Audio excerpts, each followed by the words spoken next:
The training on February 22nd was to give a little education to hunters, people who would hunt with firearms, and who spend a lot of time in some of the wildlife management areas, to give them a little education on how to identify, how to locate, and how to humanely dispatch pythons. We're going to put these live guys, so yeah, you might want to be on your toes as opposed to your rear. Get his tail first, because I'm going to drag him out because I don't want to handle him till he's.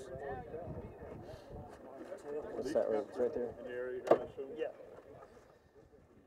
Yeah. Yes, they were. Now these are animals that were taken directly out of this South Florida habitat. And you're all right. You're all right. You can't get that far. But what you see is, what is this animal trying to do? He's trying to get away. He's trying to get away. Hunters are a great resource, by the way, because they know the land. They are some of the first conservationists in this country. They want to protect the resource, and that means protecting native game species as well. And so they know the land, but they didn't necessarily know the big reptiles. So bringing the herpetologists together with them brought those two things together. So we hope for good results with that. It's going to take, you're going to want overall length, which is from the tip of the snout to the tip of the tail. And then you're going to get snout to vet length, which is, they have a cloaca.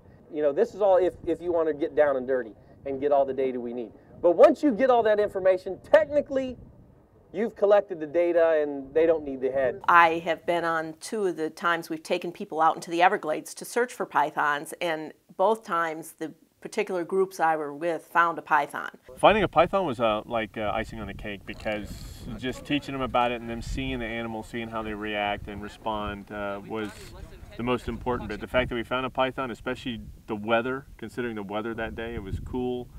Animals were not likely to be moving. We've had an unseasonably cool winter, was icing on the cake. It was good fortune. When we was all walking down the trail pretty much, just look at my right-hand side, and at first it looked like a rock pretty much. But then I just got closer because I wasn't sure what it is, and then it moved right away. And then by the reflection and all the training, I was able to spot it. Pretty much the training, this is my very first time. I have never done this before.